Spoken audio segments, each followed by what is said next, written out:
Ahoy hoy. Hello. Hopefully you guys can hear me this time. Unlike last time, where it was really, really quiet. It seems fine this time. I don't know. Maybe it actually held on to my settings for once. Hello! Hi, it might look a little different in here. That's because I took my desk and I went because I was sick of the window making it so I couldn't see a damn thing on any of my screens. So I have moved my desk, and I think I might move it again. I have not made a decision, but look, now I've got a little sitting area for all the friends I don't have. Look at that. I have little sitting spots. Puck likes the floor open now, so he's probably going to hang out there. But this needs to get fixed. This is a mess. We'll have to adjust that around. But we'll get there. So I still have a little bit of stuff to move around today, but I think we're going to be Gucci. Hello. Welcome back to Project 2025, the excessively long movie of how garbage all of this and everything is surrounding it.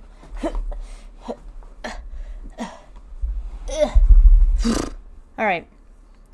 You guys ready? We're on page 420 of the PDF. I got my Tim Pool cosplay on. We are on, I think, 388 of the document. We are in chapter 12. So for anybody who is following along at home, or anybody who wants it for themselves, or is looking for a reference as to where we are at, there's a link in the description if you want your own copy. So, shall we dive into this ridiculous ass piece of crap document? Yippee! Office of International Affairs, IA, mission overview, quote, the Office of International Affairs has primary responsibility for addressing international energy issues and have a direct impact on research, development, utilization, supply, and conservation of energy affecting the United States, end quote. Oh, that's right, we're talking about energy disbursement and, like, climate change, and it's really topical with the hurricane that's just been devastating portions of the Republican states. Sorry, I don't mean it.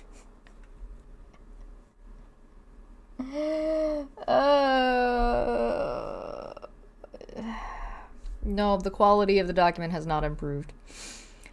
It, quote, focuses on enhancing global energy security through countering malign influence, diversifying supplies, and increasing energy access, and is committed to increasing U.S. energy exports and trade to enhance growth.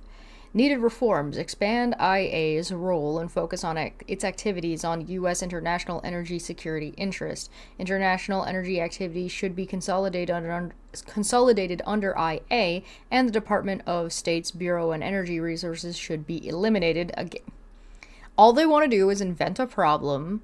Okay, so again, I'm gonna repeat this. Every single point that this document makes does the exact same thing. It is the same formula for every chapter so far. We are on chapter 12, where they look at something that is a real problem. They then claim that nothing is being done about it by the current government. Then they make statements about what is the case, which usually is addressing the problem, and then they invent a solution to the problem that is the opposite of what a real solution actually looks like, and their solution is actually just to defund and deregulate and remove these offices that have been put in place to address the problem. And I hate to be the bearer of bad news, but a not optimal solution is still more of a solution than removing the non-optimal solution and replacing it with nothing.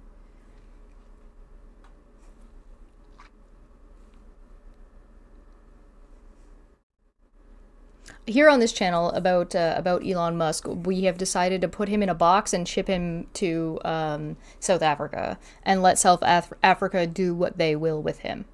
That's what I think we decided. Yeah, the Democrats are controlling the weather. Yeah, Yeah. Time to wake up, sheeple. The Department and State Bureau of Energy, blah, blah, blah. To ensure a proper understanding of domestic energy policy and how it affects foreign policy, as well as the international energy landscape and how it affects U.S. national and economic security. Develop a strategy for identifying and accessing resources and advancing U.S. economic interests. America has recently become a net energy exporter, but it still imports large amounts of essential energy resources such as oil, natural gas, as well as materials as uranium, including yellow cake, lithium, certain rare earth minerals, and energy generation, transmission components, and technology. The United States needs a clear understanding of its global energy and economic interests and strategy for protecting them. Oppose climate reparations.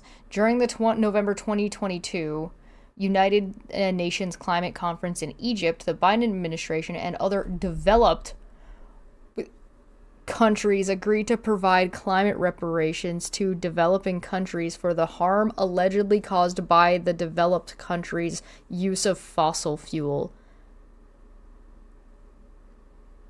Why is it developed in quotes? Are they suggesting that Egypt isn't a developed country? Yo, Rake the Forest was in here. Raking the Forest was in this document. They brought that up. That came up. Oh, no. A reparations slush fund administered by non-U.S. organizations provides no assurance that U.S. interests will be protected and should not be supported in any form. You know, not being assholes to people works out pretty well for Canada a lot of the time. I mean, don't get me wrong, we've got our sticky fingers in a lot of dumb shit we shouldn't fucking have our sticky fingers into. We're just a lot more subtle and don't brag about it the same way like, America and Russia do. So people don't we fly under the radar with some of the asshole shit we do. But I mean, a lot of the time we try not to be dicks to people, and it seems, and be dicks to other countries, and it seems to work out in our favor that people seem to be interested in wanting to work with Canada and stuff, you know what I mean? Oh, sorry, my bad. The Project 2025 people don't want to work with other countries, they want to dominate other countries. This is like some Pinky in the Brain shit going on. New policies. Alright, take your votes. Not a single new policy will actually have a new policy. It will only be remove policies and shift them around. There hasn't been a single new policy in this entire document so far. Identify U.S. energy security interests and promote American energy dominance. To this end, IA should work closely with the DCES Office of Policy on National Energy Security Strategy. That's the one that they renamed after they removed pieces of it. Strengthen the new DSAS vis-a-vis the Department of States. The State Department's Bureau of Energy has generally excluded IA from serious discussions of international affairs to the detriment of the DOE and broader intricacy policy development. In addition, DOE embassy representatives are generally excluded from giving policy advice to senior diplomats and are used merely as a source of information instead of being active advocates for the Secretary's priorities.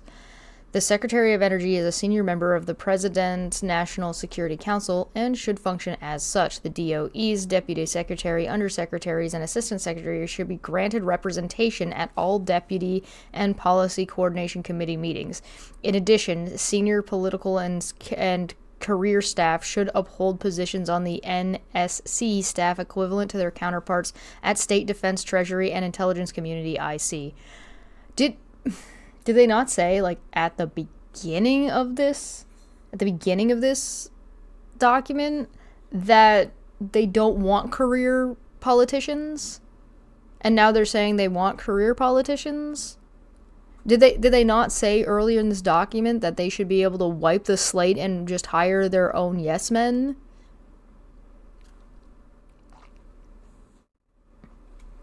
DSES billets should replace Department Bureau of Energy Resources billets at the relevant posts worldwide. Yeah, see? What'd I tell you? That's not a policy. That's not an energy policy, guys. Stop climate reparations. Climate reparations. The president should refuse to provide climate reparations under an unratified treaty, and IA should encourage other countries to reconsider their desire to provide reparations. Okay. Arctic Energy Office, AE, mission/overview. AE was established during the Trump administration to create a central office overseeing U.S. Arctic interests in Alaska and other Arctic nations in response to the growing strategic sensitivities of the geographic region and the natural resources it contains. It, quote, serves as the principal advisor to the Undersecretary on all domestic Arctic issues, including energy science and national security. Yes. This is the classic Russia and America both trying to encroach on Canadian space underwater and under ice. It's very funny, guys. Teehee. Stop it now. Slap, slap, slap. Needed reforms. In October 2022, the Biden administration released its national security for the Arctic region. Although recognizing national security threats in the Arctic, it also focuses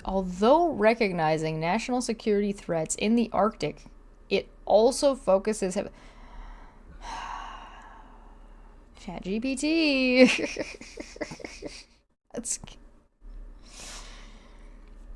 It also focuses heavily on climate change, sustainability, and international cooperation. The United States must establish a strategic plan to promote its national security, energy, and economic interests in the Arctic. An analysis and plan to support the responsible development of Alaska's energy assets should be a priority. New policies. Defend America's interest in the Arctic Circle. The next administration needs to define America's strategic and economic interest in the Arctic Circle. AE should help to identify those interests as well as threats posed by countries like Russia and China to develop appropriate policy options for the president's consideration. Okay, I hate to be the bearer of bad news here, right? But you do realize that the Arctic Circle melting is going to have other catastrophic issues as opposed to just your territorial dispute. But on the other hand, there are science outposts, both at the Arctic, like the North and South Poles, right? And on the other hand, ideally, if you invest in the climate change options, which is currently what's going on by pretty much everybody, it's not going to become just land with natural resources that you can just get. It's going to stay or even become more hostile. That's the idea. So that would ostensibly protect the land, right? Wouldn't it? No? What this document doesn't seem to understand is there are parts of government that exist whether the president likes it or not, and that's okay. No, that's not okay. It doesn't like that. It seems to understand that there are things that the president doesn't control, but it really doesn't like it. Ensure that AE is clearly focused. In particular, this means identifying U.S. energy interests in the Arctic Circle, identifying foreign government and commercial interests and activity in the region, and ensuring that the United States does not forego important energy and national security interests in the Arctic. Expand AE's operations in Alaska. AE's operations in Alaska should be expanded to encompass border national energy security interests in the region, including rare earths, oil, and natural gas. AE should also be the lead for DOE's Arctic operations as a counter to growing Russia and Chinese interests in the Arctic resources. All right, I have a question for those of you watching, either now or in the future. Do the way other countries look at this kind of a document and the direction that America seems to want to go in, or at least some people in America seem to want to go in, do we as other countries look at that and go, can we, as everybody else, do enough to undo whatever damage America, to at least break even on whatever damage America is going to do if America decides to just full throttle burn through resources like a fucking child eating sugar sticks, pixie sticks. Like, is that something that needs to be considered as part of, like, the calculations of, like, okay, listen, we all have to do our best as our countries, and once we're at a net zero, we have to go further, because we all have to fucking deal with America just, like, bleeding itself dry. And, like, is that even possible? I don't know. Personnel.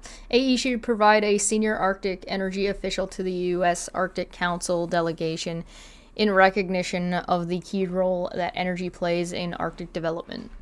Office of Intelligence and Counterintelligence, IAC. Oh, by the way, I feel like America should probably just, as well as just giving Canada Detroit, you should probably just give us Alaska too, because otherwise this is just kind of silly. Like, it's kind of silly, right? Like, no? Mission overview. DOE's Office of Intelligence and Counterintelligence, quote, is responsible for all intelligence and counterintelligence activities throughout the DOE complex, including nearly 30 intelligence and counterintelligence offices worldwide, end quote. It, quote, leverages the Energy Department's unmatched scientific and technological expertise in support of policymakers as well as national security missions in defense, homeland security, cybersecurity, intelligence, and energy security, and is a member of the U.S. intelligence community, end quote. Needed reforms. Robust security protocols are necessary to protect DOE's technology and innovations from foreign penetration and espionage. In addition, DOE's general isolation from the rest of the intelligence community prevents appropriate cleared senior staff from getting the thorough issue briefings that their colleagues everywhere in the national security realm receive. New policies. Improve accountability and utilization. IAC should be led by a qualified appointee and report directly to the secretary and deputy secretary. Oh, you want a professional? Oh, I see. IAC will require strong political leadership, which means finding an appointee with an IC background. Oh, now you want a political career person.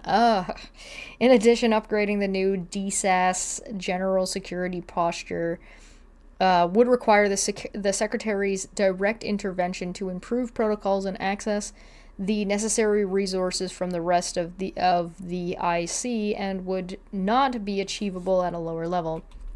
Office of Policy. That's not... Finish your drink. If they ever actually propose a proper policy, finish your drink. Mission overview. OP has taken various roles over different administration, including the Obama administration. OP was a large office and was tasked with drafting the Quadrennial Energy Review, or the QER. The Trump administration shut down the QER and gave OP a learner research and advisory role. Under the Biden DOE, OP appears to be focused on preparing reports on climate change and renewables, which would be what Trump told them to do, so no change. I mean, he might not have said to specifically look at climate change and renewables, but a learner research and advisory role would encompass climate and renewables, so... Okay. Needed reforms.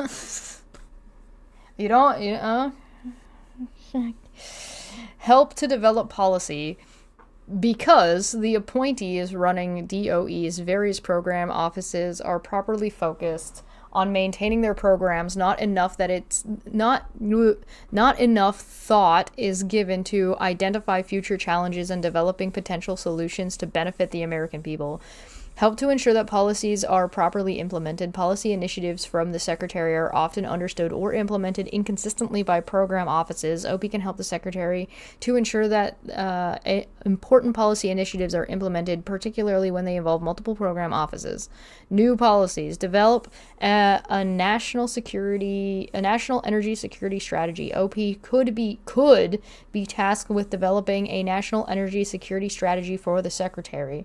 This strategy could be prepared in conjunction with the White House National Security Strategy and the DoD National Defense Strategy to convey Jax just put out a video about lighting. Sorry, that's Thank you, my unfinished journey. Welcome to Iron Goblin. Enjoy your puck emojis. National Defense Strategy to convey these priorities to Congress and design policy initiatives for their implementation. Such a strategy could surmise cyber and physical threats to energy infrastructure, challenges involved in obtaining rare earth minerals to support domestic energy production and consumption, and foreign actions that threaten United States energy security and dominance. However, it would be important to guard against attempts to transform the strategy into a government-led industrial policy or a progressive administration and an economy-wide climate policy. So their new policy for this is to make them redundant by putting them in the spot where there's already other people doing this, and make it more bureaucratic, put more government in place, not less government. They're very wishy-washy on that. Office of Technology Transition, or OTT. Mission overview. The Secretary of Energy authorized the creation of this office in 2015. Its mission, quote, is to expand the public impact of the department's research, development, demonstration, and deployment, RDD&D. RDD&D. I like that. That's a good one. This is the first acronym I've actually liked. RDD&D. Portfolio to advance the economic, energy, and national security interests of the nation. OTT serves the, quote, as, quote, the front door to U.S. Department of Energy's ellipses, products, facilities, and expertise, and integrates market pull into its planning to ensure the greatest return on investment from DOE's and RDD&D's activities to the taxpayer. Needed reforms. OTT should ensure that the best emerging technologies from DOE and the national labs are properly supported and protected, period, because, take a drink, America's technological edge is a key national security asset, and in view of China's predatory thefts of intellectual property, OTT should... Citation needed. Where's my citation? Where are you? I know you're here. I didn't use it last time, but you know what? Citation needed. Fuck you.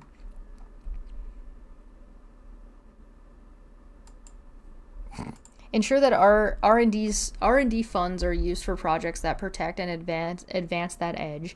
Ensure that successful advances with focus on new natural resources, developments, technologies, artificial intelligence, cybersecurity, and space are transferred swiftly to American interests in the private sector. Okay, but that's renewable energy, though. That's carbon emission stuff. You're handicapping all these other.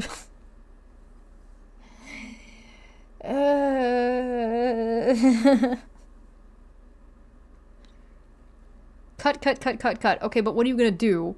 But what are you going to do? Saying you're going to cut things doesn't tell you what you're going to put in place. New policies focused on the benefits to Americans. OTT's operations should be based on the recognition that new technologies generated by American taxpayer investments in DOE are a significant national security asset rather than some neutral scientific gift to humanity. Okay, but how are you going to sell it to the American people and then keep it from everybody else? Like, that's not going to work. As soon as it's in the cat's out of the bag, as soon as you, like, give it to people. You know what I mean? Like, that doesn't work like that. It doesn't make any sense. What, are you going to swear every American to secrecy, to never give anybody from China or remotely Chinese any of this technology? Like, that's not going to make any sense. That's not going to work.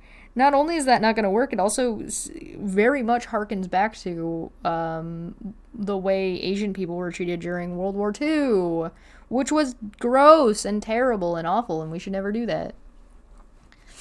Once was already too many times.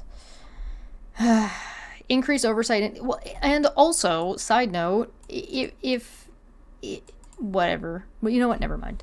You know what? I can't keep. Nope. We're moving on. Fuck these people. Increase oversights and coordination. OTT needs to be vigilant in overseeing and coordinating OTT office associated with each national lab. For security and economic espionage reasons, the work funded by the American people need to be protected, and when commercialized, it needs to go to American businesses. Office of Science Mission Overview. The Office of Science SC supports and oversees research facilities and programs that cover basic science through its application to the demonstration and deployment of energy technologies. SC oversees 10 of the 17 DOE national labs and 28 major federal research user facilities. Then why wasn't this part underneath? Whatever. It's not even just the content inside of this document that's terrible. And it's not even just the context of this document that's terrible. It's just its grammar and layout are god-awful and need to be dismissed on that alone. Even if you have a good idea, if you can't properly express your idea in like a concise and straightforward way, fuck you in particular. I mean, maybe your idea's fine, but fuck you, the person. Learn or hire somebody who's going to be able to do it for you. God damn it. Where was I? 28 major federal research user facilities. Its mission is to preserve U.S. leadership in science, fund and program basic research, and provide the scientific facilities that the private sector is unable or unwilling to provide. New initiatives include quantum information sciences and artificial intelligence. SC is led by a Senate-confirmed director at the assistant secretary level and has 8 program offices. Needed reforms. The next conservative president should commit the United States to scientific dominance to support national and economic security, especially in a light of similar efforts by China. To aid in this effort, the Office of Science should return it to its primary mission of nonpartisan and basic science. How are you going to be the top tier in science if you're sticking to, like, grade 10 level? You want to talk about, like, if you want Americans to dominate in science, you need to invest in science and scientific education and literacy. If you've got 30% of your population thinking that, like, 50% of the population or like 5% of the population control the weather, I think you've kind of lost the plot and you're no longer and have not been the dominant country of science in quite some time. Like, you guys are flipping your lids over people using different pronouns in Twitter bios. Like, you're not. Whatever you're currently, like, you're holding on to like this view of who America was during the Cold War, and like you're not that anymore, and you haven't been that in a long time because everybody who like grew up in that gutted it for everybody behind them, and in doing so, like you're not that thing that you think you are anymore. And it's going to take a lot of work and effort and, like, a lot of growing pain to become that thing again? Like, you're LARPing? My Unfinished Journey for 2 says, Project 2025, slightly better standards than raw mat. Yeah, slightly. I wouldn't be surprised if raw mat signed off on this.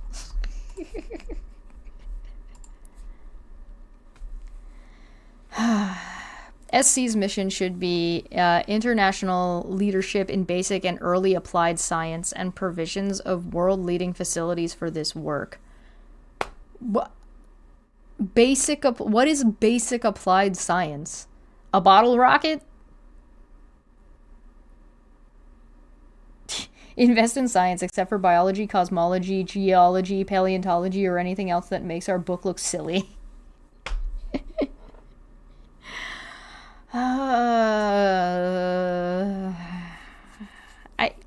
They did talk, yeah, we already went through the education portion of this, and they want to defund everything that has to do with schools. So there was no policy to work in conjunction with this one to say that, hey, we're going to put a push in science. That might actually swing some voters.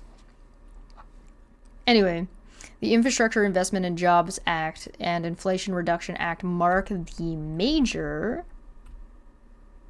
Reorientation. Oh, wait, no. I'm sorry. I'm gonna need you to take this gendered language out of my document. Thank you. You can't reorientate somebody's like sexual orientation or their gender orientation or identity. So there's no such thing as reorientation. I'm sorry. Get the fuck out of here with that shit. The DOE primarily from defense applications of the NNSA and basic and early applied science across SC, and the applied offices to a massive federal research development, demonstration, and commercialization body. Distraction from SC's basic science mission should be prevented. Increase the level of accountability. The national laboratories need to be more directly accountable to the Secretary of Energy and Congress for their work and management. New policies. Commit to U.S. science dominance. The U.S. is losing its dominance in scientific discoveries and technological development. Losing? China and other adversaries have been stealing America's science and technology for years and are now on the verge of dominating science. Oh, so the only reason that anybody else is making any scientific advancement is because they're stealing from America. But America is also losing its dominance in technological development.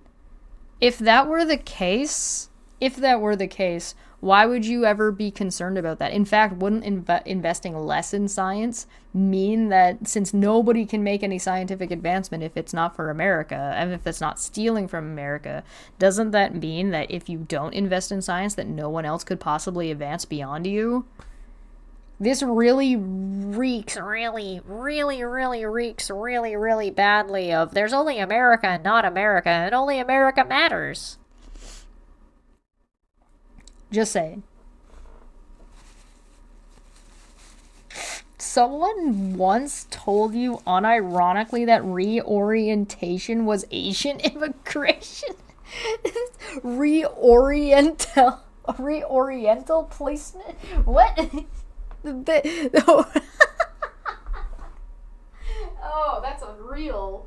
No way. I mean, I believe you. I believe that somebody said that. That's ridiculous. That's insane. What the hell? I need more tea. My tea got cold.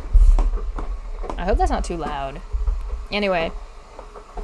Refocus on, what was I? Oh, right. Everybody's stealing from America. Sure, whatever.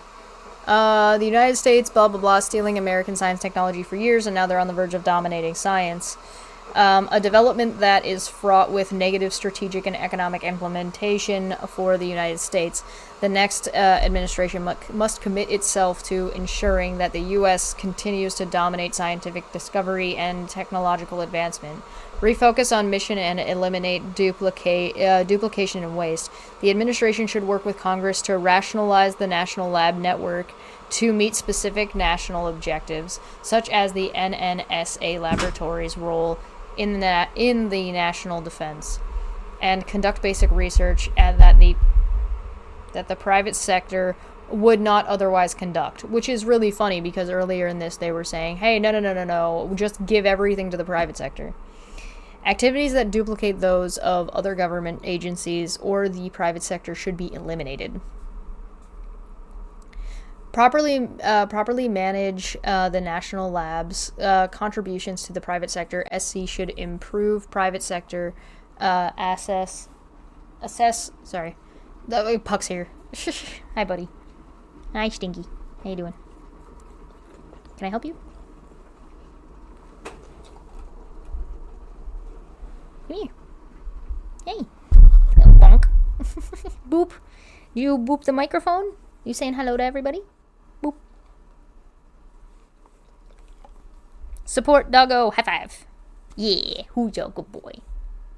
You're a good boy. Are you gonna go behind? Okay. Oh, I see. Well, Athens isn't here, but I think you're gonna give him a good day just for this. Look at what he seems to get. Oh. What are you getting? What is that? What is it?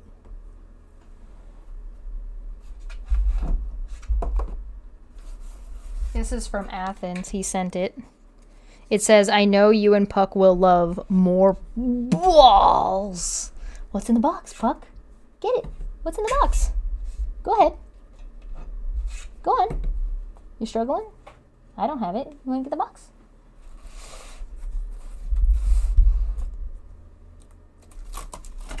What's in there? What is it?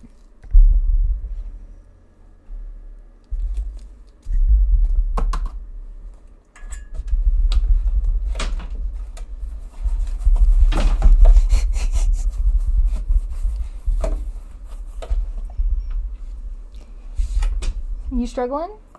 You need some help?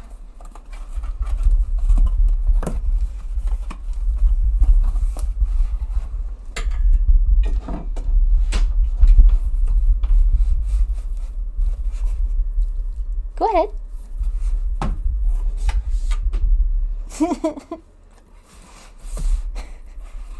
Alright, I'll get you one. Here you go. You ready?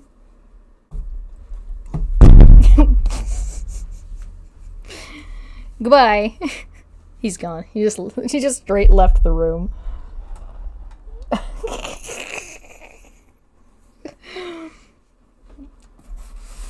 I'm gonna leave those there. See what he does. He might come back for another one. Puck needs opposable thumbs. He got what he wanted, he's gone. Yeah, I know, right? He's like a fuckboy. Got what he wanted and then left. Oh, very funny. Very cute buddy.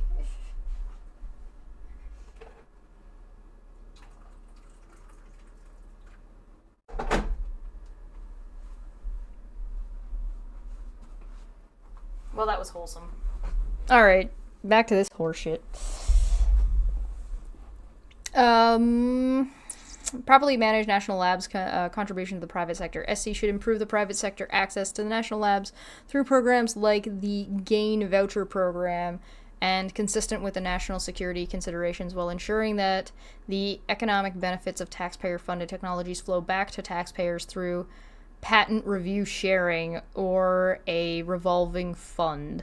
Budget. The Office of Science was appropriated slightly more than $7 billion in fiscal year 2021, and DOE requested a slightly less than $7.8 billion in for fiscal year 2023. That's not a lot at all. Again, I would like to remind everybody that the one guy, Elon Musk, spent $44 billion on one social media app. Just for relative, just for comparing, so you have an idea of what kind of money we're talking about here. There you go. Office of Environmental Management, EM. Oh, you didn't do the budget for the other ones. I wonder why. Mission/overview. The Office of Environmental Management mission is to, quote, complete the safe cleanup of the environmental legacy resulting from decades of nuclear weapons development and government-sponsored nuclear energy research. Its cleanup program is the world's largest, and EM reports that 92 of 107 sites have been completed. According to the U.S. Government Accountability Office, quote, DOE is responsible for the largest share of the federal government's environmental liability, about 85% of the fiscal year of 2020, end quote. Since 2011, EM has spent a cumulative total of $63.2 billion, slightly more than the amount of Twitter. And its liability has grown by $243 billion, $200 billion more than Twitter. It is currently projected that the cleanup will take another 70 years, fiscal year 2022 and fiscal year 2091. Boo. Projected, quote, low range and high range life cycle costs total slightly less than $652.4 billion and slightly more than $887.2 billion, respectively. Yo, you want job security? Should go do that. Needed reforms. Some states and contractors see EM as job programs and have little I think I just got called out. And have little interest in accelerating the cleanup. Well, why would you? You can't. How are you going to accelerate it? It's nuclear. How are you gonna? EM needs to move to an expeditious program with targets for cleanup sites. The Hanford site in Washington state is a particular challenge. I mean, at least they're not just saying it doesn't need to be cleaned up. So I guess we got that going for us, which is nice. The Tri-Party Agreement, or the TPA, among DOE, the Environmental Protections Agency, and Washington State's Department of Ecology has hampered attempts to accelerate and innovate the cleanup. Gee, I wonder why.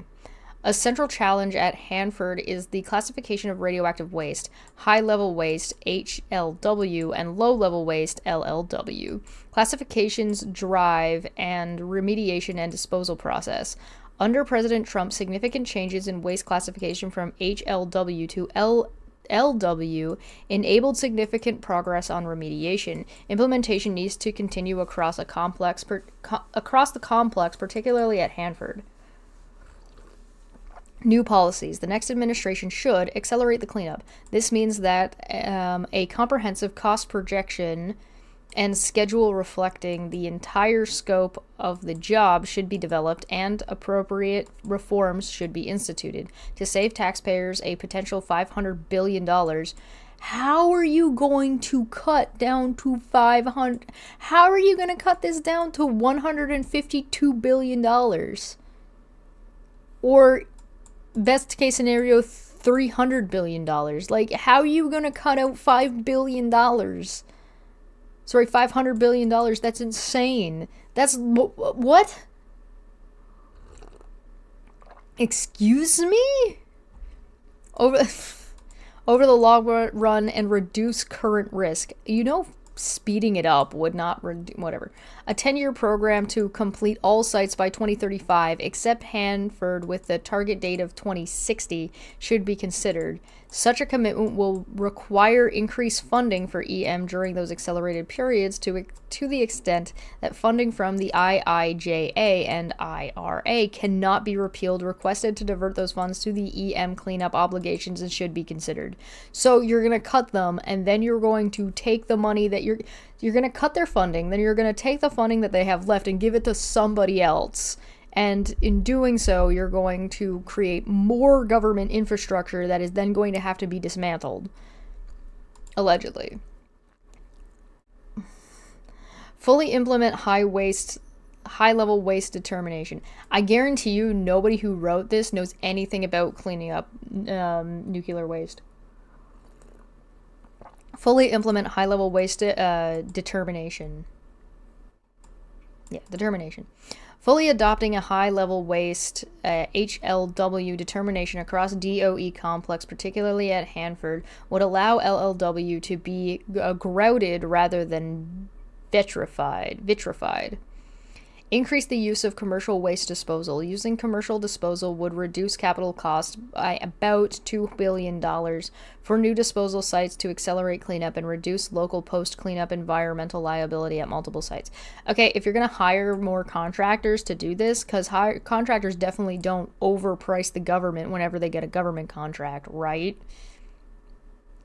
If you're going to do, then you're going to need to, like, still use all of your government rules for the safety measures and how things are disposed of. It's not like it doesn't disappear. So that means there's going to need to be more government oversight.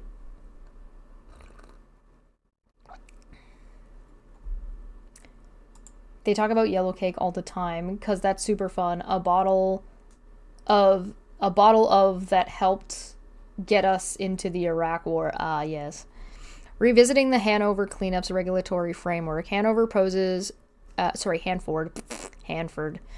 Revisit Hanford's cleanups regulatory framework. Hanford poses significant political and legal challenges with the state of Washington and DOE will have to work with Congress to make progress in accelerating cleanup at that site. DOE and EPA need to work more closely to coordinate their responses to claims made under the TPA and work more aggressively for changes, including congressional action if necessary, to achieve workable cleanup goals. So they just want to like take the environmental regulations and shove them out the window to get the shit done, which, you know, could be viable, but I don't know what the technicality would have to be. Somehow I doubt it, but there is something to be said for burning it down and letting it grow back.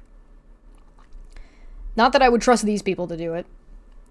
Establish more direct leadership and accountability to the Deputy Secretary, consistent with the Government Accountability Office recommendations. Oh, because you know what it would mean, right? They'd be like, oh, well, why can't we use this land now? It's all burned down and destroyed anyway. There's nothing to there's nothing to protect here anymore. Haha, teehee. Change environmental management's culture to promote innovation and completion. Budget. Environmental management received slightly less than $7.6 billion in fiscal year 2021, and its budget request for 2023 is approximately $8.06 billion. Again, considerably less than than Twitter. The additional funding necessary to accelerate closure of the program will need to be considered as part of a broader government-wide discussion about yearly appropriations. Office of Civilian Radioactive Waste Management, or OCRWM, currently Office of Spent Fuel and Waste Disposition. Mission/overview. The Nuclear Waste Policy Act, or the NWPA, of 1982 conferred with responsibility for commercial nuclear waste disposal on the federal government, and in 2002 Congress designated a single repository located at Yucca Mountain in Nevada as the National Repository Site. The act also established the Office of Civilian Radioactive Waste Management, the OCRWM. The Obama administration shut down OCRWM in 2010. The Office of Spent Fuel and Waste Disposition, which is headed by a non-confirmed Deputy Assistant Secretary in the Office of Nuclear Energy, is currently responsible for the management of nuclear waste and interim disposal. Is taking place on various sites. Providing a plan for a proper disposal of civilian nuclear waste is essential to the promotion of nuclear power in the United States. I mean, I'm for nuclear power. I think that's fine. I think there's nothing wrong with that, as long as you're doing it right and it's managed properly. Needed reforms. Work with Nuclear Regulatory Commission as it reviews DOE's permit application for Yucca Mountain. According to both the scientific community and global experience, now you care about the scientific community and the global experience all of a sudden? What the fuck? Deep geologic storage is critical to any plan for proper disposal of more than 75 years of defense waste and 80,000 tons of commercial spent nuclear fuel. Yucca Mountain remains a viable option for waste management, and DOE should recommit to working with the Nuclear Regulatory Commission as it reviews DOE's permit application for a repository.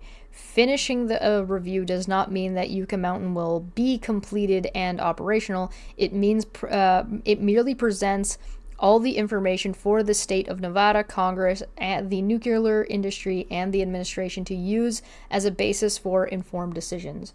Reform the license process. The reactor licensing process is inadequate.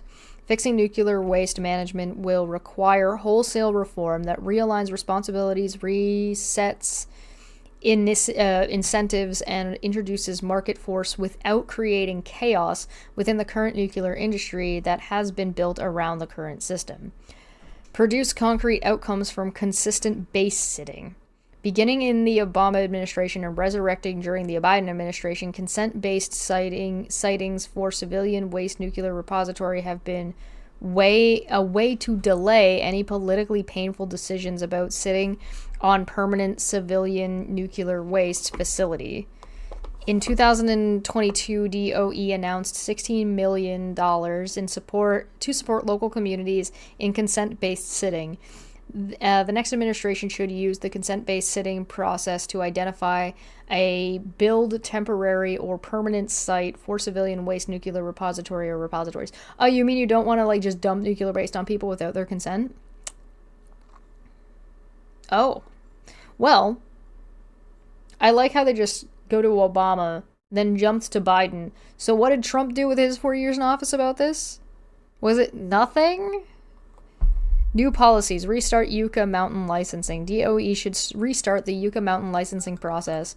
Any continuation of interim storage facilities should be made part of an integrated waste management system that includes geologic storage.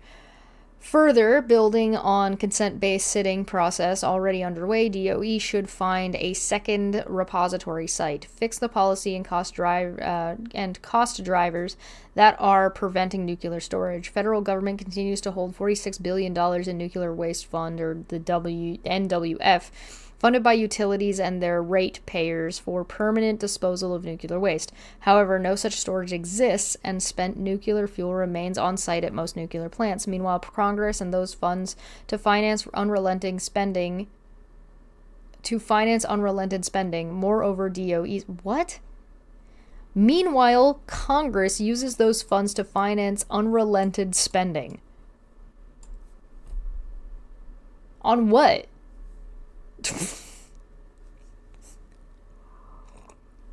They're spending money on a project that's not moving? Wait, what?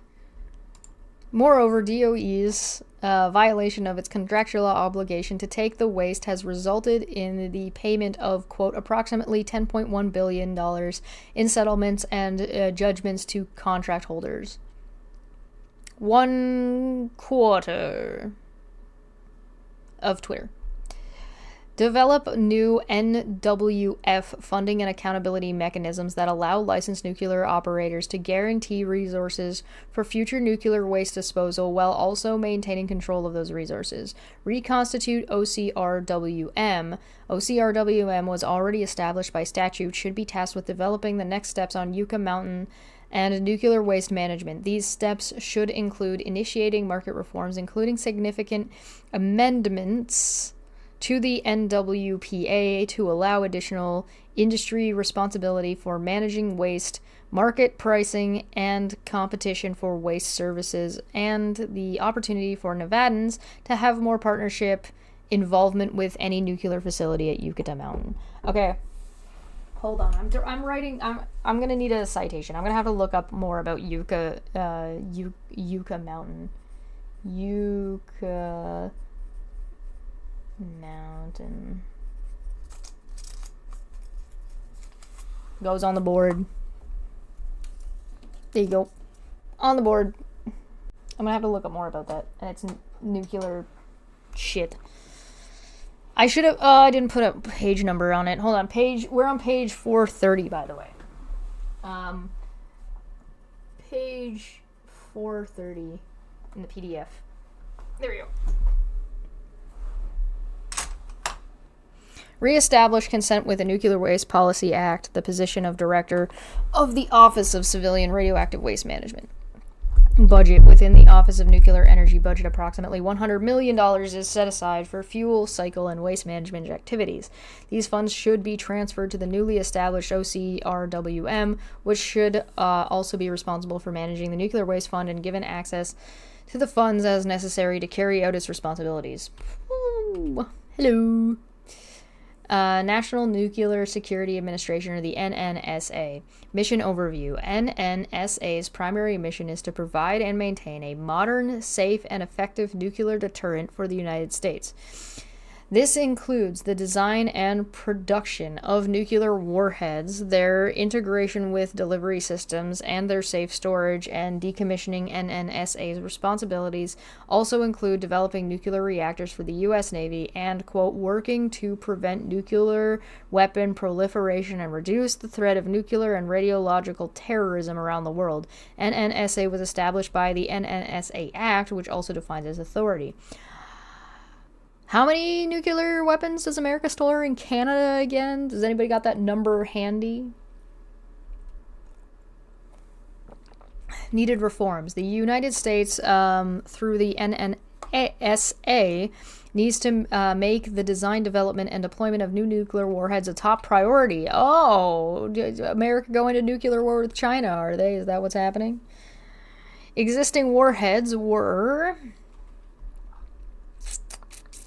designed and built during the Cold War, and the U.S. lacks sufficient plutonium production capabilities. Period, because, take a drink,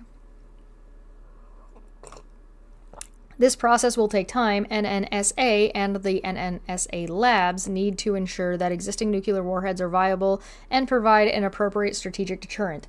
Okay, so we are back to America is trying to set up for, remember, okay, if anybody watches The Tavern here, the unnamed tavern where we kind of talk about politics, and Landon went on a whole thing about how the Cold War is very much in process, and we talked about how we might be looking at World War III, and like where we're at and how real it is or is not, because it's used rhetorically a lot.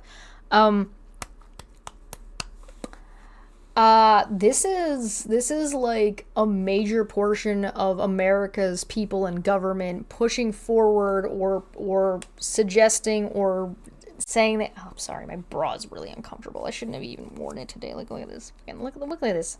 Look at these little bits of nonsense. All right. Sorry. I'm uncomfortable.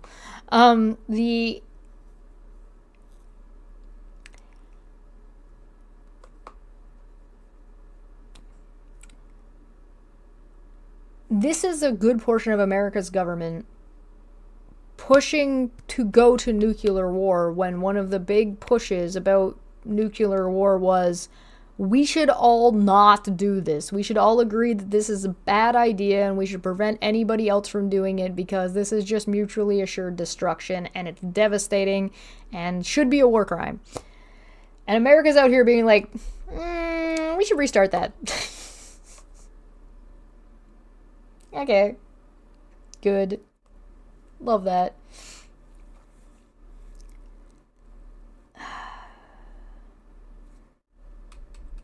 Why? What does God need with a starship? What does America need with nuclear warheads? New nuclear warheads, updated nuclear warheads. Republicans love war crimes. That's policy for them. Oh, is this part of their doctrine, part of their dogma? New policies: the expansion of Chinese nuclear forces and continued nuclear threat from Russia, and active nuclear programs in North Korea, Iran, and everywhere else require NNSA's recommitment to the nuclear mission. A conservative administration should continue to develop new warheads for each branch of the triad: land, sea, and air defense. What about space? What about space? You don't want space warheads?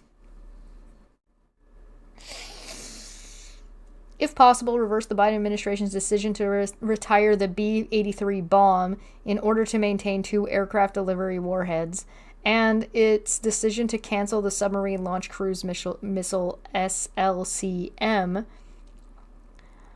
Also undertake an evaluation of the need for nuclear, anti-submarine, and air defense weapons in light of emerging threats. So they want to just gut renewable energy, gut the American people, and be like, nah, we need more bombs. Put all the money into bombs. Maintain 2 production sites. That is not, by the way, scientific. Like, they seem to be conflating scientific advancement and scientific superiority with big bomb go boom. Maintain 2 production sites for plutonium pits, a key element of warhead production at Los Alamos and Savannah River.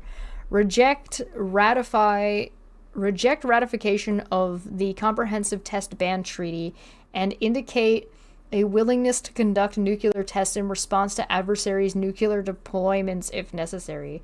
This will require that NNSA be directed to move to immediate test readiness to give the administration maximum flexibility in responding to adversary actions. Review all new Navy, Department of Homeland Security, and U.S. Department of Transportation Maritime Administration construction programs. Another review. The review should be conducted by the Director of Naval Reactors, or the DNR. Hey, at least they named who's going to be doing the review this time. With an eye to the possible inclusion of advancement affordable nuclear reactor technology and extension of DNR authority over these agencies' nuclear construction programs. Review the non-national security portfolios at the Los Alamos, Lawrence Livermore, and Sandia labs, and identify divestments to focus on nuclear deterrence. Los Alamos, Lawrence Livermore, and Sandia provide unique capabilities for nuclear deterrence, and such labs maintains extensive non-national security research programs and commercial activities. Review the operations of Nuclear Weapons Council, or the NWC. The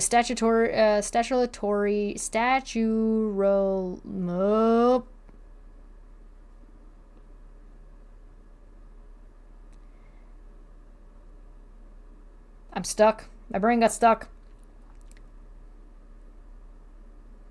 The statutorily established NWC is required to report to the President and Congress, but needs to refocus its efforts on providing comprehensive oversight of DOE and DOD nuclear weapons policies and requirements. I'm sorry, reading out loud, sometimes my brain just stops for a minute and I have to reset it.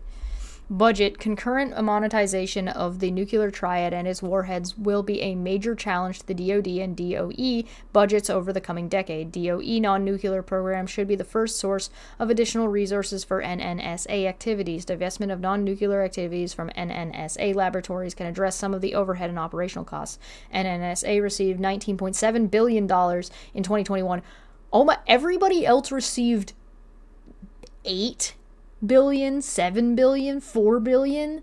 This fucker got $19.7 billion and wants to double dip into 2 other fucking programs that you're saying you're gonna cut. And its fiscal 2023 budget request was $21.4 billion. The next administration should ensure that funding is targeted to the accelerated development of new warheads. Personnel. NNSA has tended to act as though it is not part of the DOE and has resisted oversight by the Secretary of Energy. The NNSA Act grants some autonomy to the NNSA, but it also makes it clear that NNSA is under the authority of the Secretary. NNSA's leaders need to understand that ultimately they report to the Secretary. FERC, Electric Reliability and Resilience. Mission overview. The federal power... Back to, rejecting everybody's money. Chesh needs a reboot. Other side. So reboot it up. Good thing Chesh has running the Merc to fall back career. Listen. You don't understand. You don't understand. You can't do this to me. Hi, Puck. You back with your ball? I told you he was gonna like laying there. You got a ball?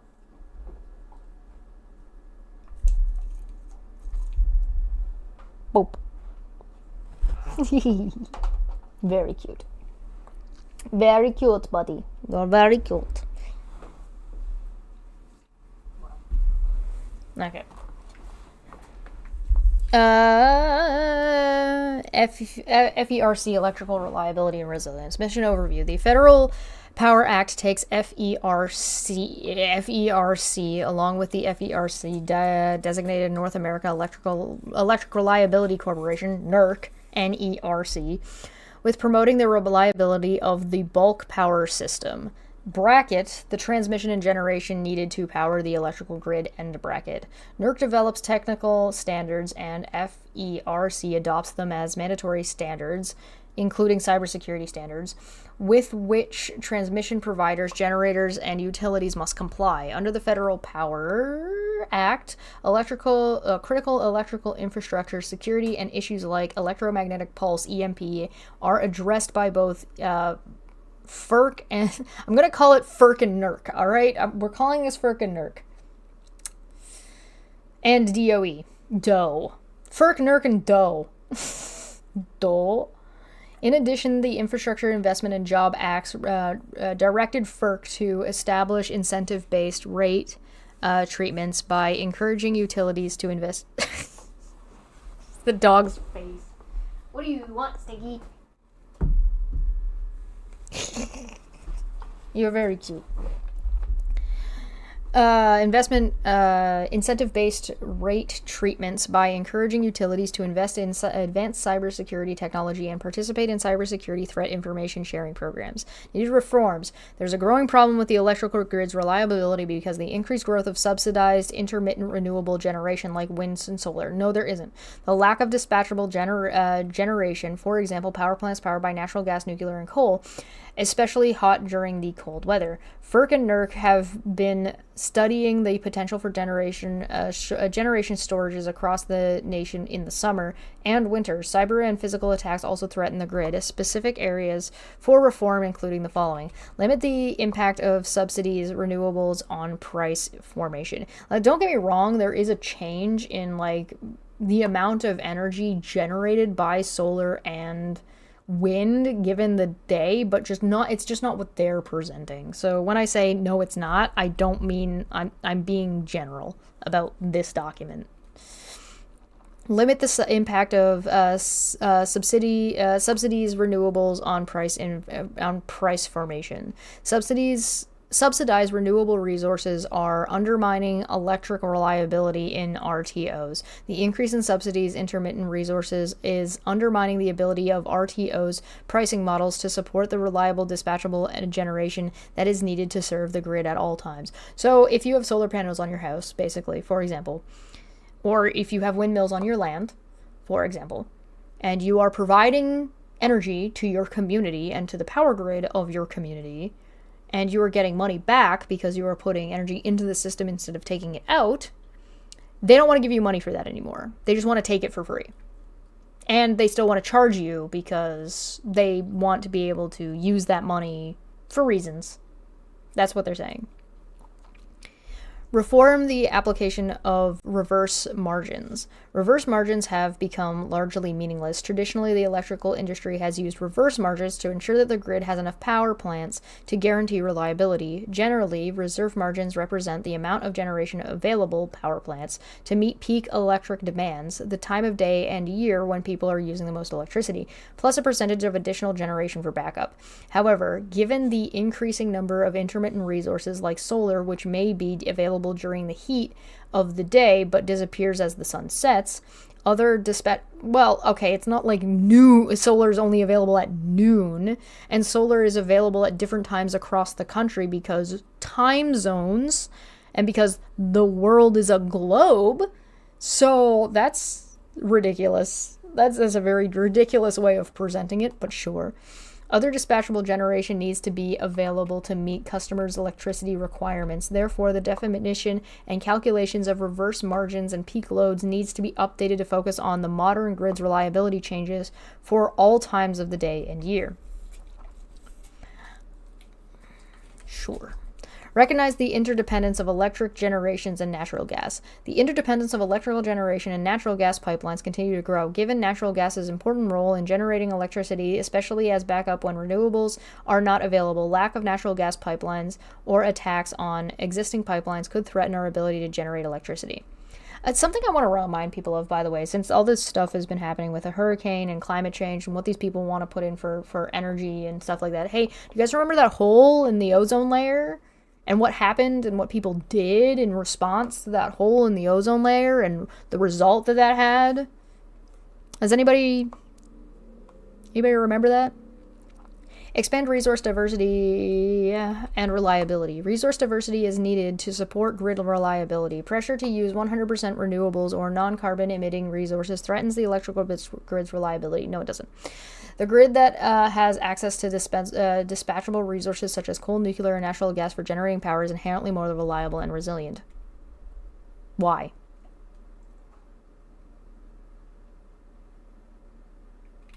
Protect against cyber and physical attacks. The threats of cyber and physical attacks on electric infrastructure by foreign actors like China, Russia, North Korea, and Iran, as well as terrorists, continues to grow. The attacks with guns on substations in North Carolina in December 2022 that left customers without power demonstrate the grid's vulnerability. I guess. What are you gonna do? Station military personnel at every, like, what's the plan here? What are you gonna do? Set mines up? Like, what? You're gonna nuke your own nuke plant? Like, have you guys figured out how to put a nuclear plasma weapon yet? You guys got that figured out? New policies. Transform RTOs to require reliability. FERC should direct RTOs to establish reliability pricing for eligible dispatchable generation resources, or require intermittent resources to procure backup power for times when they're not available to operate. In addition, Congress should repeal subsidies for generational resources. This is already happening. Like, the process of changing into 100% renewability already has this into account. So this is not, all of this is nothing. This means nothing. This is everything that we've read up to this point about the power grids. It's meaningless. Side note, also, what happened to Texas's power grid? What was the problem and the result of that problem with Texas's power grid in the last couple of years? Was it that Texas saw groundbreaking low temperatures and snow that it's, not used to getting? And in the intermittent time of having that happen and then having it happen again, the Republican senator did nothing, and the Republican governor did nothing. Maybe the issue is not the renewable resources, and maybe it's Republican government inaction and rejecting the actual facts that people under their care fucking died due to whatever the climate is doing. Whether you believe it's man-made or not, the climate did this thing and fucked you. Weird. And so what do you guys think's gonna happen this year? What do you guys think's gonna happen? What's your plan? What's the federal government gonna do to help Texas?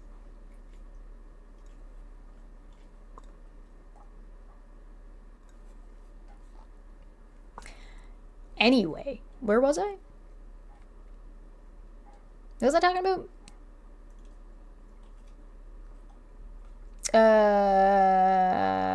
Dispatchable. In addition, Congress should repeal subsidies for generation and resources. Update the definition and calculation of reserve margins to support reliability. FERC, NERC, and DOE should revise the definition of reserve margins. Just change the definition, guys. I don't think so. This is not the first time that they've said, let's just change the definition. That'll be fine. Revise the definition of reserve margins to ensure that the grid's reliability throughout the day and the year. This will mean recognizing the reserve margins may need to consider net peak and exclude non-dispatchable resources from inclusion in reverse margin calculations. Not having the sun available at nighttime doesn't mean that you didn't generate enough power during the day to use overnight, by the way. I just want to put that one out there. Expand and protect natural gas infrastructure in support of electrical generation. FERC needs to ensure that its consideration of natural gas pipeline applications recognizes the role that natural gas plays in electrical reliability. FERC also needs to make sure that the RTO pricing mechanisms support generation that need to contract for natural gas service on a firm basis. Support resource diversity and reliability. FERC, NERC, and DOE play key roles in balancing consumer, industrial, and national defense interests to ensure an ongoing, reliable, plentiful, and accessible national security supply. NERC reliably reviews and FERC reliability roles should be aware that over-reliance on any one power generation fuel source entails concurrent cost at availability risk. FERC should reform the market rule that unduly discriminates against dispatchable resources needed for reliability. Okay, but you can't just say natural resources are one thing. Water is incredibly useful, has been used, is incredibly successful. Hydro, it's called hydro, guys. We've been using it forever. So hydro is one, solar is one, wind is one. I'm sorry, is the river just gonna stop spinning the wheel? Not out of nowhere. It could get dried up. You could get droughts going on due to, climate change, which means you should be concerned about climate change to make sure that your energy is reliable. Duh. Or do you want to pop another hole in the ozone layer to make the sun more powerful so you get more power? Because that's how that would work, right? This is the level of understanding. Base science.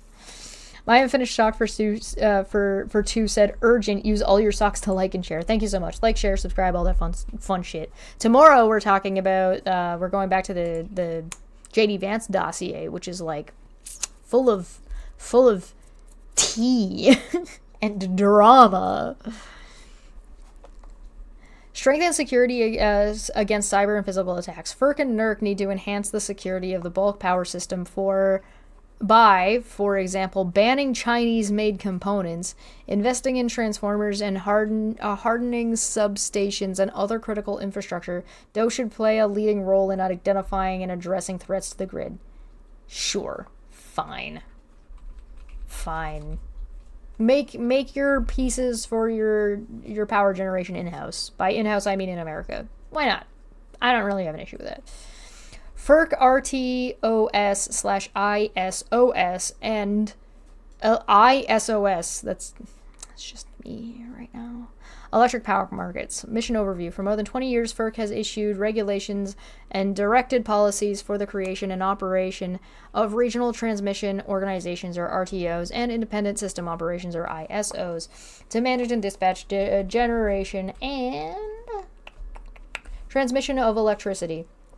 Under the misnomer electric power markets, these regulatory constructions use marginal price clearing auctions, in some cases both hourly day ahead auctions and 5-minute day of need auctions, and locational marginal pricing to procure electric generation and set prices to meet the needs of the grid.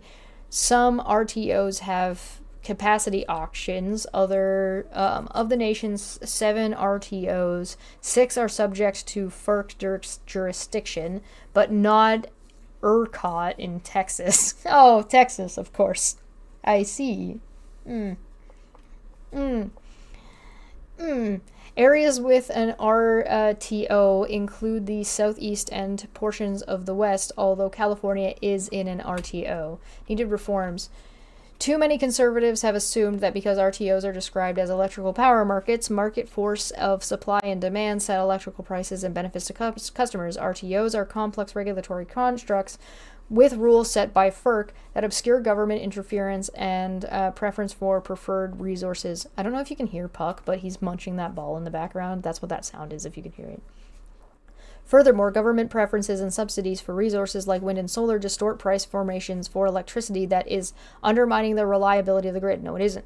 Finally, customers are not seeing the full economic benefit that non-fuel subsidized resources should provide. Flipping things over takes time. Yes, you might not see the benefit right away. Sorry. Additionally, electric reliability is threatened in many RTOs as subsidized renewables like wind and solar receive tax credits. Why do they keep leaving out water? My Unfinished for 2 said, FERC, NERC, and DOE, the name of a parody law firm. I hope so. I would love to see that. And state renewable portfolio standards, RPS programs, have disrupted market functions. Price distortions have driven out reliable dispatchable resources like coal, natural gas, and nuclear generation of various RTOs. The result, electric reliability is decreasing in many parts of the country. Where? I guess they did put a citation on for that. But by the way, so what did Trump do about it? Nothing. He didn't do anything that was helpful at all. As noted, FERC and NERC have been studying the potential for summer and winter shortages. Why would there be summer shortages of the sun? RTOs are not providing the full economic benefits of renewables to customers. Period, because, take a drink, RTOs use marginal price auctions where natural gas usually sets the cleaning price paid to all generators. The economic benefit of renewable, no fuel tax credit, etc., are flowing mainly to renewable investors and not to consumers, or not to customers. What? Although customers do benefit from some decrease in marginal costs. So they do benefit. What? Yet reliability is decreasing. No, it's not. So customers are getting the worst of both worlds. No, they're not. Paying more for electricity. You just said they weren't. And having less reliability for their money. No, they aren't. Big Green and Big Tech want RTO expansion. Renewable developers, large industrial users, and Big Tech tend to want RTO expansion for their own economic and ESG reasons. And these entities can benefit economically from the complexity and marginal pricing regime, just throwing that word around, of the RTOs. And you're not calling it a cabal this time? You're not calling it a cartel? Increased costs of reliability problem are often shifted to other customers. Unlike vertical integration utilities that are accountable to state elected officials and state public utility commissions, RTOs and their participants are accountable only to FERC. And can I point out real quick that this whole thing is basically them complaining that market shifts happen due to information being disseminated by the government to the people based on the people paying for this research to invest in their futures, and they're like, nah, people shouldn't be allowed to invest in their futures. Even then, however, accountability is indirect through the tariffs rules that the RTO adopt and FERC approves. In addition, unlike utilities, generators in the RTO have no obligation to serve customers. New policies. FERC must make reliability of the grid and service to end use of top priorities to do so. It already does. Re-examine the premise of TROs. TROs no longer seem to work for the benefit of the American people. How? Marginal price auctions for energy are not ensuring the reliability of the grid and are not passing the full economic benefits of subsidies renewables onto customers. FERC needs to re-examine the RTOs under its jurisdiction to make sure that they procure reliable and affordable electricity for the benefit of the American people. Listen, if you want to reduce prices of energy, then you need to elicit more renewable energy. That's how you do that. Anyway. Ensure that RTOs return to market fundamentals so that they serve customers, not as special interests and political causes. FERC should require RTOs to ensure that reliable, dispatchable resources are properly valued to provide energy when needed for the benefit of the customers. Potential reform should include. Why would having a bunch of cheap coal that is problematic that you have to clean up later and ends up costing you more in the long run is a good idea? Like, what about that serves the customer? Have a good time doing IRL stuff. Thank you. Thank you. See you soon. Lenny said they're only upset because it's not big oil companies making the money. Yeah. 1. Requiring renewable generators to provide intraday backup by dispatchable on-demand generation that bids by intermittent resources into RTO equate fairly with far more valuable on-demand dispatchable resources. Hey, do you ever think that the reason why coal seems like it's so much more reliable is because the amount of research and money that's been put into it is a lot more than anything that's made its way into renewable energy yet? You ever think that? Maybe that's relevant? Context? No? Creating dual energy markets for dispatchable and non-dispatchable resources, or eliminating capacity markets where intermittent resource participants and instead establishing reliability markets where dispatchable on-demand resources participate. Alternatively to marginal price auctions, should also consider direct the RTOs to ensure that the economic benefits of renewable tax credits and no fuel costs are passing on to customers, and undue discrimination that allows subsidized resources to distort price formation in RTOs. Oh, so like you think that's discrimination? Not getting free handouts from the government is discrimination, is it now? Interesting. Yeah, I'm hungry too. Affirm its commitment that states will decide whether to join an RTOs instead of imposing RTOs on regions that do not want them. FERC should also consider allowing states to enter into non-RTO power pools with alternative structures for the sharing of resources and electric generation. FERC Electric Transmission. Mission Overview. Under the Federal Power Act, FERC has the authority to regulate the rates, terms, and conditions of interstate electrical transmission. Pursuant to court cases, interstate transmission can be entirely within a state, although the part of Texas served by ERCOT, E-R-C-O-T, is not under FERC transmission jurisdiction. Needed reforms. FERC has been considering how to plan for and allocate costs for new transmission lines and how new generation resources will be interconnected to the transmission grid. Oh, you mean it's about slowly getting to 100% energy, not just cutting off fuel to make the grid less reliable. It's about keeping the grid equally reliable as we slowly shift things over? Weird. Transmission expansion and replacement decisions are usually made by local utilities or by RTO or regional planning entity.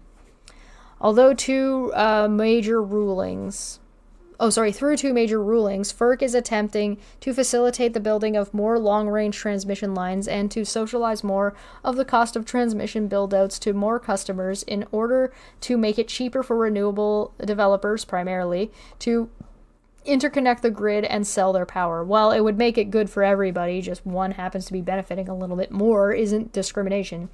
Socializing such cost is a form of subsidy for generators and will cause further price distortions. Guys, the market is shifting. Of subsidy for generations will cause further price distortions in RTOs and ISOs that will make it less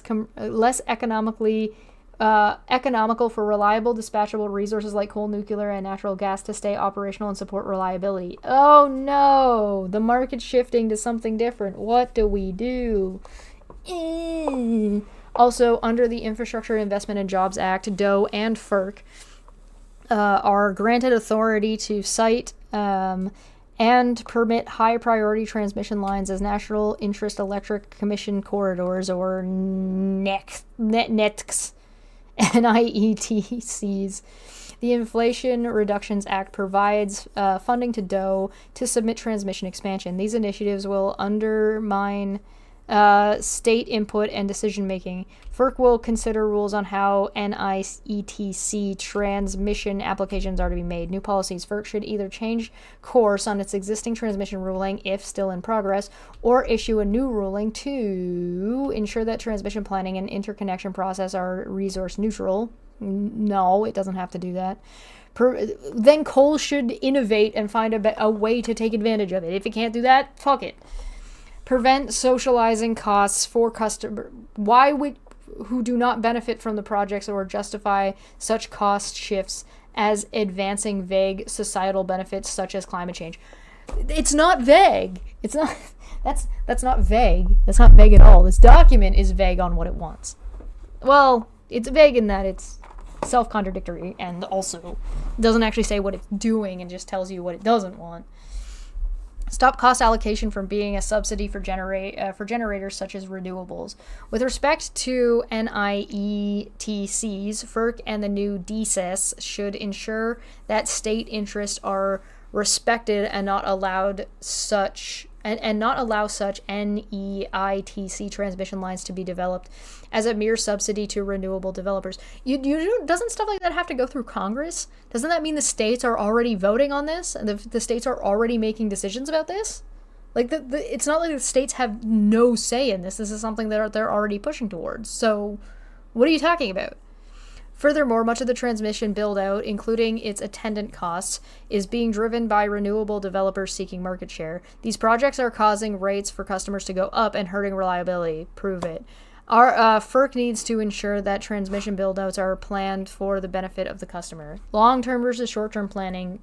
Shut the fuck up. FERC neutral gas pipelines. Mission overview. FERC permit sites and authorization and construction and operation of interstate natural gas pipelines. It also regulates the rates for the shipping of natural gas. Oh, so you're saying that natural gas already has these lines, but you don't want things that make it easier for renewable energy to do it because that would be unfair? It also regulates the rates for shipping natural gas, but not the price of natural gas commodity, which is market-based. FERC is charged with ensuring that natural gas pipelines are approved if they are required by the public convenience and necessity. Pipeline permitting is subject to environmental reviews under NEPA, or the NEPA, and the rate for the pipeline and shipping of the commodity is set by FERC under the just and reasonable standard. Once FERC approves a project, the holder of the certificate has the sovereign's power to eminent domain. Eminent? Eminent? I feel like I know this word, but my brain is not. E-M-I-N-E-N-T.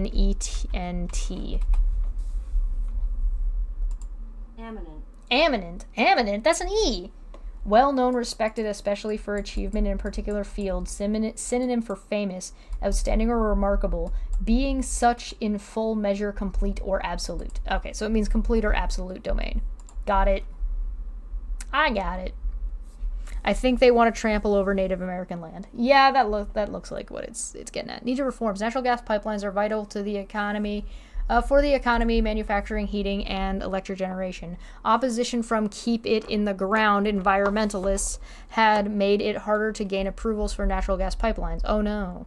Under Democratic leadership, FERC has proposed official policies to consider upstream and downstream GHG emissions from the use of natural gas that would be shipped in the pipeline to be part of FERC's public interest determination when deciding whether to approve a pipeline. There is conflicting direction from DC Circuit on the GHG issue, which could be seen as major questions issues under the U.S. Supreme Court's West Virginia versus EPA decision. New policies. FERC should recommit itself to the NGA's purpose of providing the American people with access to affordable and reliable natural gas. So keep doing what it's doing. Limit the NGA's decision-making on natural gas pipeline certificates to the question of whether there is a need for natural gas. Oh, so don't consider anything else. Just, is natural gas needed here? Like, that's a terrible idea. How dare you think about and consider the consequences of your actions?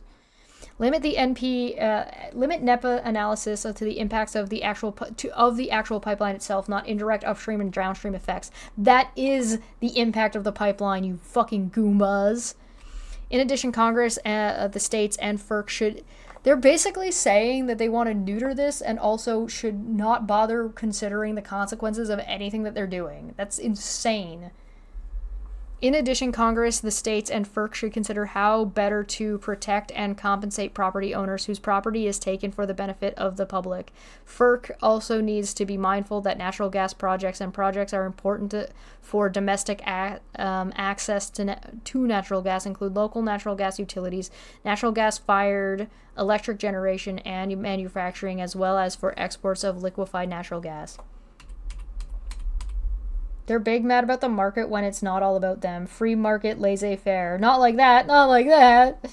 Sounds like they're still butthurt when Biden put a stop to the nonsense pipeline Trump was trying to build for no reason. Yeah, sounds like it. FERC and LNG export facilities. Oh my god, how many more pages? Can somebody look forward and tell me how many more pages we have left of this? Jesus fucking Christ. Mission overview. FERC permits sites and authorities I really don't want to have to continue on this chapter for another video, for another stream. That would be awful. FERC permits sites and authorities the construction and operation of LNG export facilities. It does not authorize the export of natural gas. DOE exercises that authority. LNG exports facilities are important for delivering natural gas to markets around the world and have become an important policy tool in limiting the ability of Russia and Middle Eastern countries to use energy as a tool in foreign affairs. Needed reforms. LNG exports are opposed by climate activists. In addition, some domestic manufacturers argue that LNG exports decrease available U.S. supplies of natural gas and increase the domestic price, thereby harming the competitive advantage of U.S. manufacturers in the world market. Currently, the LNG export facilities are along the Gulf of Mexico, in Texas, and Louisiana. Attempt to build a facility on the west coast, Georgia Cove LNG, and the east coast have not moved forward for a variety of reasons. Delays and cost of litigation can cause developers to cancel projects. An Alaska facility was approved by FERC in 2020, and the Biden administration has indicated its support. An East Coast facility in Pennsylvania or nearby would unlock Marcellus Shale natural gas for export.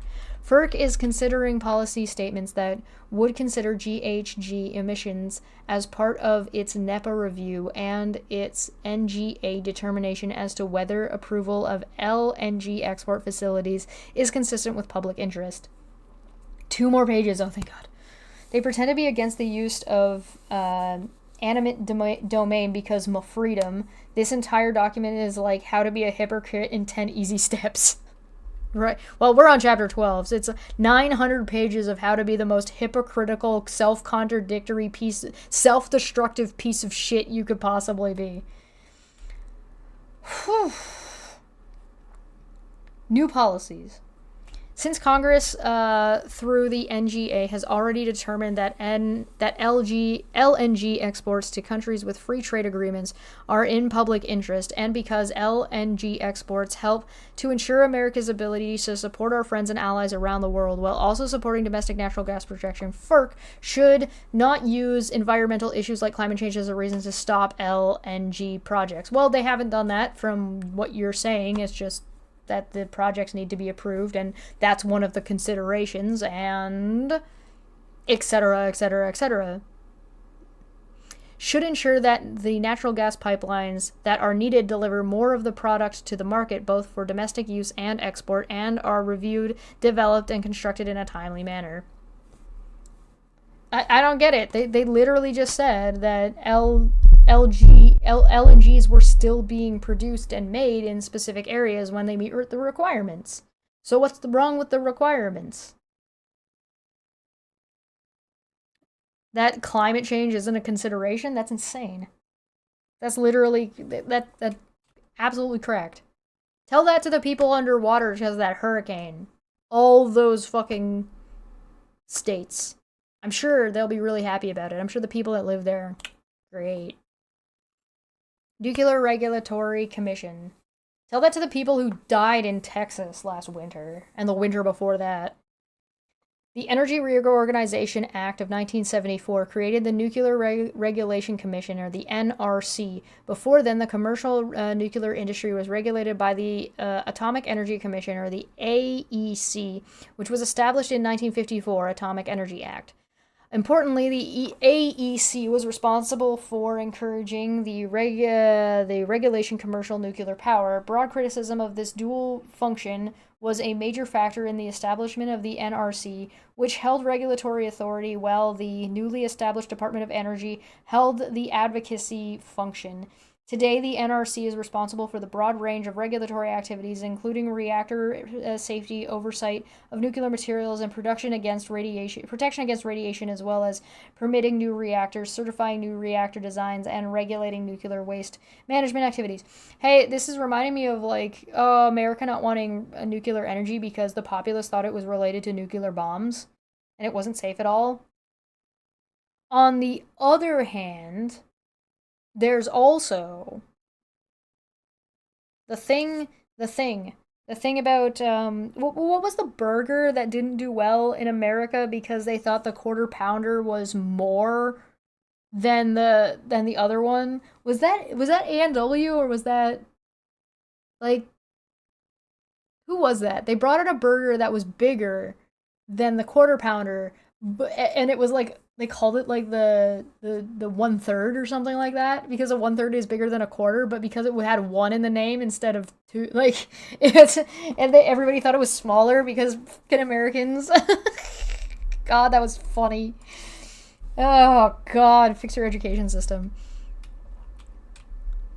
Needed reforms. In 1989, the NRC established alternative licensing processes that were meant to provide. Listen, guys, America is fucking the top tier of scientific advancements. That's why the American people think a quarter pounder is smaller than a 1/3 pounder at A&W. Brilliant, giga-brained, peak scientific advancement.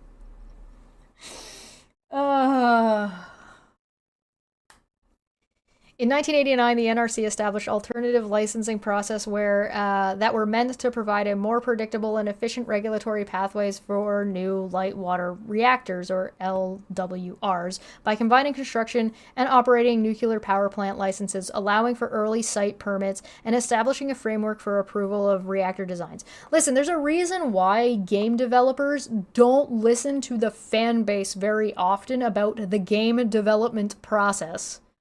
Alright? Because gamers don't know what the fuck they want. And if there is any group of people that I am going to say quantifies what it feels like listening to Americans talk about their country and policies, it's gamers talking to developers. It's not every case, it's not every group of gamers, it's not everybody, but it's too big of an amount of people that don't know what they're talking about, acting as if they know what they're talking about because they like a thing. And I don't know if you know this, but liking and enjoying a finished product does not equate, or even being good at utilizing that finished product does not mean you know how to develop the product. I don't know how to make a toaster, but I like toast. Fuck. Not that Canadians are any better, it's just like, we're talking about America right now. No offense. Full offense. Be offended. Educate yourselves.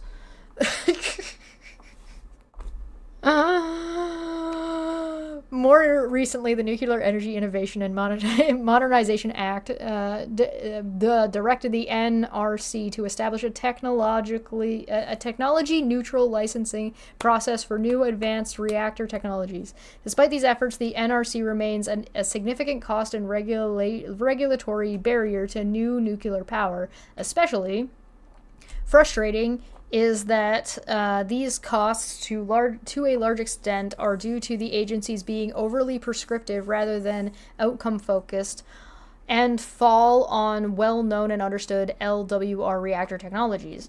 New policies, while refocusing on its regulatory efforts on new reactor technologies, the NRC should continue to ensure the safety of radiological sources and mitigate cybersecurity risks across the industry. Applications for Combined Operating License, or a COL, and design certifications that rely on light water technology should generally be completed within 2 years. Early site permits should generally be issued within 1 year for construction on or adjacent to an existing reactor site. Additionally, the NRC should expedite the review and approval of license extensions of existing reactors, which will require the NRC to streamline and focus its NEPA review process, or hire more people, more professionals doing the job, but, set clear radiation exposure and protection standard by eliminating ALARA, or ALARA, as low as reasonably achievable as a regulatory principle, and setting clear standards according to radiological risk and dose rather than arbitrary objectives. What?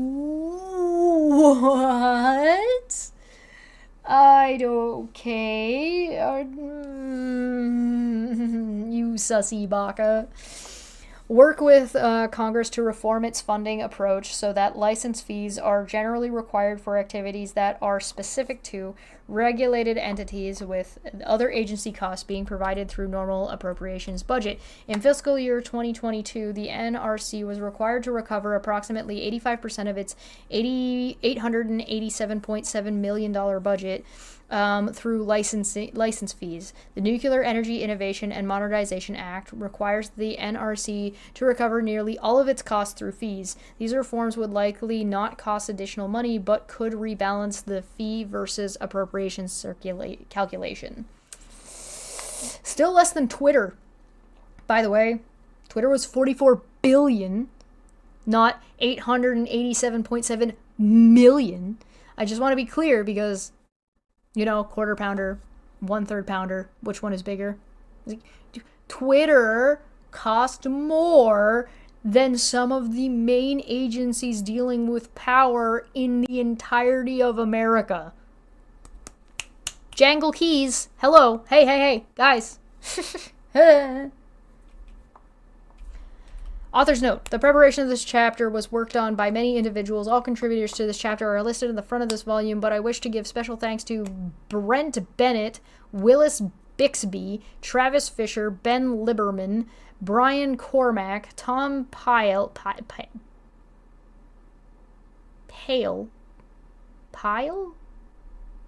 shit, Marcus, sorry, I don't know, I only assume that anybody who worked on this is a fucking asshole. Mark Robeck, Daniel Simmons, Jack Spencer, Katie Tubb, and David Walsh. Though informed by many, the author alone assumes responsibility for the content of this chapter, and no views expressed herein should be attributed to any particular individual. Well, fuck you, I'm gonna do that. Fight me. If you worked on this, you're an asshole. If you worked on this unknowingly and you got tricked, I'm sorry, that sucks. But also, fuck you anyway for not paying close enough attention, Tim Pool, to where you're getting your fucking money from. On the other hand as well, seriously, what the fuck? What the fuck is actually wrong with you? Are you fucking high? Have you lost your goddamn minds? Goddamn, over 40 million. Imagine that dissolving down to barely anything because of reasons. I know, right?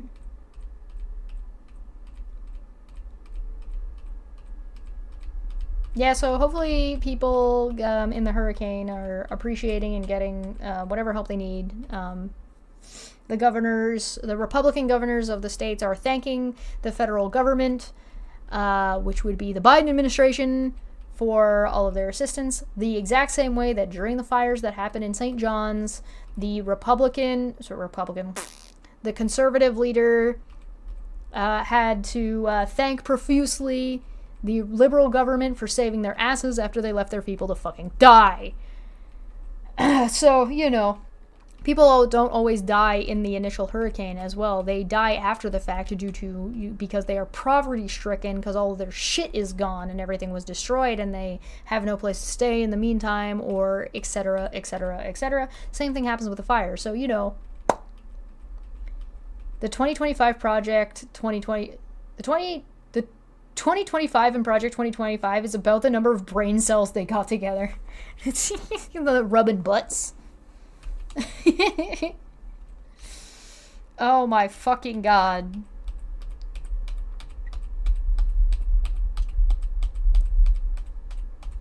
At least they have citations, I guess. So that's something.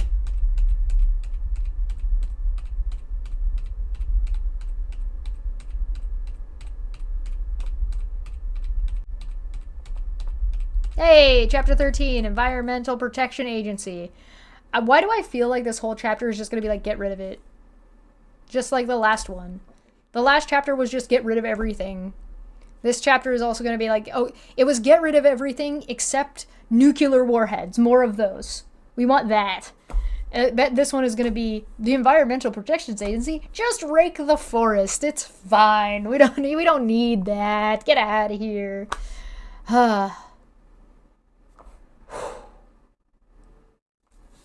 So, chapter 13, next week, we are on page 448, for anybody who's curious. That's where we are in the PDF, and we are on page 417, for anybody following along in the document itself. The link is down below. Thank you so much for joining me. Like, share, subscribe. Join me for chapter 13, which I'm kind of surprised they didn't skip due to superstition reasons. Next week on Tuesday. Tomorrow, the J.D. Vance dossier. We're actually going to get into, because last time we were just looking at all the fiscal stuff. This time we're going to start getting into the dirt. My voice is so tired. I'm going to go play Mert Mart in a little bit. I'm going to get something to eat and then play some Mert Mart. Get the fuck out of here. Bye!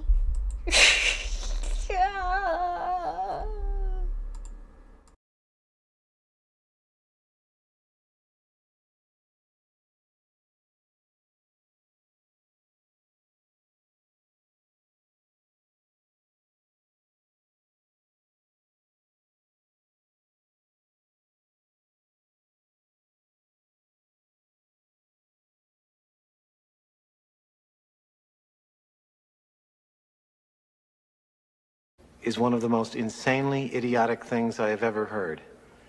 At no point in your rambling, incoherent response were you even close to anything that could be considered a rational thought. Everyone in this room is now dumber for having listened to it. God have mercy on your soul.